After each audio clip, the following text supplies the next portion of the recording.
Todos los libros a 60% de descuento. La promoción será válida para todo el mes de diciembre. Aprovecha esta promoción. Para obtener más informes, mándanos correo al email que aparece en pantalla.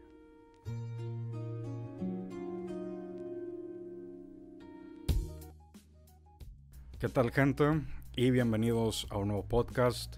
Hoy, como pueden ver, vamos a hablar sobre puntos clave para osciloscopios digitales. Esta será una pequeña charla, algo resumida, sobre qué tienes que considerar tú antes de comprar un osciloscopio digital. Primero vamos a irnos a puntos muy obvios y después ya nos iremos a lo complejo. Obviamente de manera resumida, y ya posteriormente haré videos en específico haciendo pruebas y demostrando el por qué digo lo que digo. Pero bueno, primero que nada, ¿recomiendo o no los osciloscopios do it yourself o los osciloscopios mini touch y eso? No, y tengo que resaltar que todas las opiniones que yo presento son opiniones de un diseñador. Si tú eres un estudiante que recién comienza, si tú eres un hobbyista, si tú eres, no sé, alguien que se dedica a la reparación básica, sí te puede servir. Yo no digo que no sirvan, pero cuando tú te dedicas al diseño o si te quieres dedicar al diseño, tienes que tomar en cuenta que dependes 100% de tus herramientas. 100% de tus herramientas. Si no puedes confiar en tus herramientas, no puedes confiar en tu trabajo, no puedes confiar en tus diseños, porque ¿cómo vas a comprobar que están funcionando bien? Es por esto que en la electrónica, entre mejor instrumentos puedas conseguir, mejor. Entre más fiabilidad puedas conseguir, mejor. Entre más precisión puedas conseguir, mejor. Obviamente llega un punto en el que ya no tiene caso seguir invirtiendo más en más calidad. Esto depende sumamente en la precisión que requieras, pero hay que tener estándares mínimos. Si tú estás estudiando electrónica, si tú quieres dedicarte a la electrónica, tienes que hacerte con la mentalidad de que vas a tener que invertir y que para que tu trabajo rinda frutos vas a tener que considerar una buena inversión. No tienes que irte tan lejos a los miles de dólares, pero sí tienes que considerar que tienes que comprar equipos que sí puedan darte el potencial de diseñar bien y de comprobar tus mediciones y saber que puedes confiar en el equipo. Bien, entonces esos osciloscopios DSO, los do it yourself, los osciloscopios esos basados en un Atmega, los basados en esos minis touch, inclusive los de PC, me atrevería a decir que no he visto osciloscopios de PC que sean tan buenos. Sí los hay. Me parece que Red Pitaya es bueno, y otros, más que nada para el rango automotriz, pero para el rango, como les dije, de diseño no son equipos que yo recomendaría realmente. Para los osciloscopios, consíganse uno bueno. Si no tienen tanto presupuesto, un Siglent o un Rigol. Y si ya le quieren invertir un Licroy, no sé, un Agilent, Keysight, un Tektronix, entre Rohde & Schwarz, esos son excelentes equipos. Pero bueno, entonces esos juguetes no los compren. Segundo punto, ¿dónde comprar los osciloscopios? Dado que la mayoría de ustedes está viendo el video desde Latinoamérica, México, Argentina, Chile, Brasil, inclusive Bolivia, Ecuador, Colombia, la mayoría de ustedes va a tener que lidiar con Mercado Libre. Para la gente de España ese no es el caso y tienen mucha suerte, pero para nuestro caso es una verdadera miseria, aunque para México no tanto porque está Estados Unidos muy cerca de nosotros. Pero bueno, el problema de Mercado Libre es que la mayoría de los equipos vendidos son una completa basofia. Ahora, no la marca en sí, pero piden precios demasiado altos por equipos que no valen la pena. Por ejemplo, me toca ver Tektronix, la serie TDS 200, que es la más baja, como en, no sé, $300, $400. Esos equipos no valen la pena por ese precio. Si los puedes conseguir por $100, sí está bien por ese precio, pero tienen muy baja memoria de adquisición, tienen baja resolución, no tienen casi nada de funciones y te están cobrando $300 solo por el nombre de Tektronix. Entonces no vale la pena en lo absoluto. También hay muchos osciloscopios chinos, los Hantek, los Unity, que son una basura también.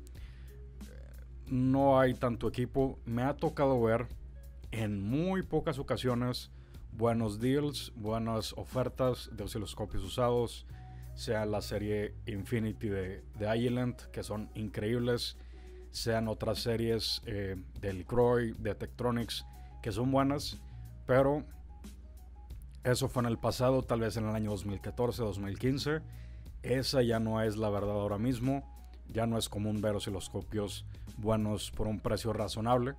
Que no digo que los tengan que vender muy baratos y eso, pero tampoco hay que inflar el precio demasiado. Eso ya es... Bueno, cada quien es dueño de lo que quiera, pero de lo que tiene. Y puede venderlo al precio que quiera, pero para ustedes que quieren comprar, definitivamente no compren ese mugrero. En fin. Ahora, a los puntos técnicos. ¿A qué nos vamos a ir en este caso? Primero, ¿cuántos canales tiene el osciloscopio? Dado que estamos hablando de osciloscopios digitales, yo les recomiendo que sean por lo menos 4. Bueno, un máximo de 4. No es común ver osciloscopios de más de 4 canales. ¿Por qué les recomiendo esta cantidad de canales? El motivo es que va a haber ocasiones donde requieran 4 canales.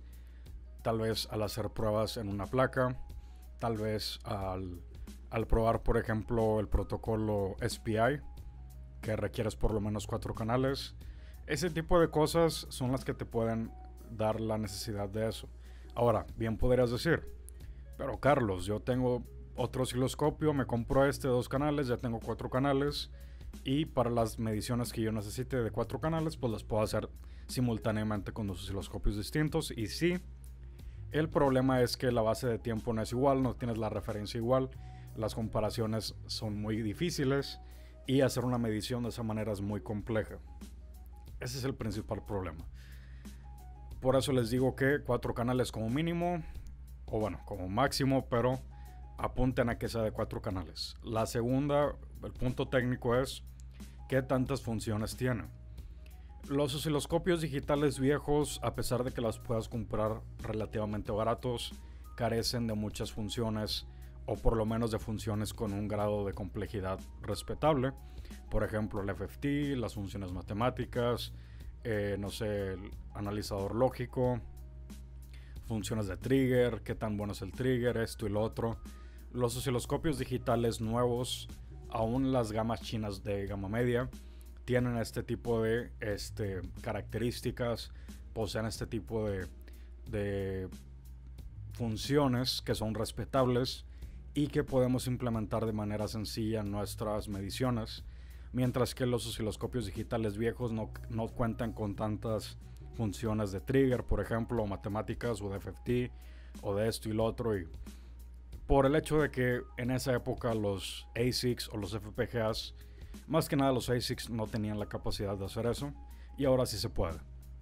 Bien, punto número 3 es el software, gente. El software es crítico en los osciloscopios digitales.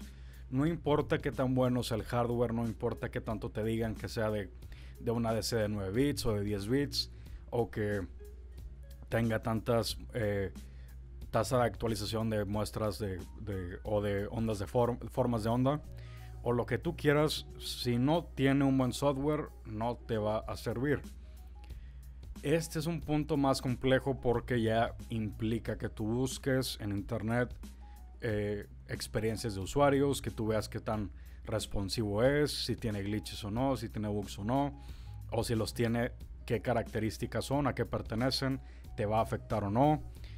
En fin, lo que les digo, no importa qué tan bueno sea el hardware del osciloscopio, si no tiene un buen software, si no tiene un buen sistema operativo, si no tiene un software estable y funcional, de nada te va a servir que te hayas gastado $20,000, dado que el software pues no vale la pena. Punto número 4. La profundidad de memoria. La profundidad de memoria afecta principalmente cuando haces una adquisición en single time o única. Es decir, que haces la adquisición, ya sea que tú le des pausa o que sea mediante un evento de trigger y captura la señal y tú la puedas visualizar. Esto me parece que ya lo he mostrado en un video, pero si no, lo haré posteriormente. Es algo obligatorio que haré. Pero esta profundidad de memoria te permite capturar la mayor cantidad de puntos posible y representarla de nuevo. Si tienes poca profundidad de memoria, las capturas van a ser pésimas, van a ser muy de poca resolución y no vas a poder tener una medición compleja. Por ejemplo, tú buscas en un circuito un evento único, un evento aleatorio, un glitch. Como es aleatorio, pues tiene que ejecutarse mediante una opción de trigger. Por ejemplo, que pase un nivel o que pertenezca a un instante de tiempo. En fin, puede ser a mil y un cosas. Si tienes baja profundidad de memoria, va a ser muy difícil hacer la adquisición, porque si tienes baja profundidad de memoria, vas a tener que hacer la adquisición en una configuración de tiempo muy baja, y lo que significa que vas a solo capturar poca sección de la onda capturada. Si tú tienes una alta profundidad de memoria, puedes establecer un time base muy lento, por ejemplo de 100 milisegundos, y todo lo que se captura ahí se va a mostrar bien. Es por esto que busquen osciloscopios con una profundidad de memoria de por lo menos 10 megabytes, o dependerá mucho de lo que lo usen, pero el estándar hoy en día ya es de 10 megabytes, así que si es menos de eso, ya no les va a ser muy útil para análisis complejos. Para análisis simples sí. Tal vez nunca siquiera usen la función de adquisición en single time, pero ya dependerá mucho de la aplicación que le den. Bien, como último punto tenemos la frecuencia de muestreo. Como vimos en el video de ADCs, esto corresponde a la frecuencia de muestreo del ADC, cuántas muestras por segundo puedes tomar. Esto influye en la frecuencia de entrada de la señal, y el teorema de Nyquist dice que debe ser por lo menos 2 veces mayor a la señal de entrada en frecuencia. Pero como es un osciloscopio analógico que mide señales, osciloscopio digital que mide señales analógicas, tenemos que tener en cuenta que esta cantidad de muestras por segundo, 2 muestras, no nos sirve. Tiene que ser mayor a, no sé, 40 muestras por cada ciclo para poder representar bien la señal. Muchos osciloscopios digitales, especialmente los viejos, te ofrecían frecuencias de muestreo de, no sé, a lo mucho una vez el ancho de banda. Por ejemplo, si el osciloscopio era de 100 MHz, te ofrecía 100 megasamples por segundo, y esto es un problema porque a 100 MHz solo obtendrías una muestra por segundo, y eso no nos sirve. Este detalle hace que el osciloscopio no es realmente útil al ancho de banda máximo que nos ofrece. ¿A qué me refiero? No solo por la atenuación, que es de 3 decibeles, o sea que solo puedes medir el valor RMS de la señal. Ese no es realmente el problema. El problema es la frecuencia de muestreo. Como llegas a tal frecuencia, el ADC ya no puede tomar tantas muestras por segundo, vaya, lo que ocasiona que tal vez el ancho de banda útil de un osciloscopio solo sea el 60 o el 70%. Esto en realidad lo que nos limita es, como puedes ver, la frecuencia de muestreo. ¿Cuántas muestras vamos a poder obtener con X frecuencia de muestreo y con X ancho de banda? Si tenemos 100 MHz de ancho de banda y tenemos 1 gigasample por segundo o 1000 millones de muestras por segundo, solo tendríamos 10 muestras por ciclo si la frecuencia de entrada es de 100 MHz. Por lo tanto, tienes que tomar en cuenta que vamos a tener esa limitante. Es por esto que tú tienes que medir qué tantas muestras por segundo te gustaría tener a X frecuencia al momento de hacer las mediciones. frecuencia de entrada de señal. Es por esto que si por ejemplo tú quieres medir una señal de 100 MHz de una manera efectiva o precisa, tu osciloscopio tiene que tener por lo menos un ancho de banda de 500 MHz o 200 MHz, porque ese ancho de banda te garantiza también una frecuencia de muestreo alta. Por ejemplo, los de 200 MHz son de 2 gigasamples por segundo, entonces ya tendrías 20 muestras por ciclo, o los de 500 son de 5 GHz y ya tendrías 50 muestras por ciclo, y es donde ya se vuelve más fácil y se vuelve más preciso. Es por esto que es demasiado importante que tanto el ancho de banda pero también la frecuencia de muestreo sean lo suficientemente elevadas como para satisfacer las necesidades a alta frecuencia. Voy a hacer un video específico sobre cada tema tratado, especialmente el tema de el ancho de memoria, que creo que ya hay un video, pero me gustaría hacer un remake, y también sobre la frecuencia de muestreo en osciloscopios digitales, para que vean las limitantes que tenemos. Bien, esto es todo por el podcast de hoy, espero que les haya gustado. No se olviden de dejar un comentario, por favor, compartan el video, y bien, nos vemos el próximo domingo. Hasta la próxima.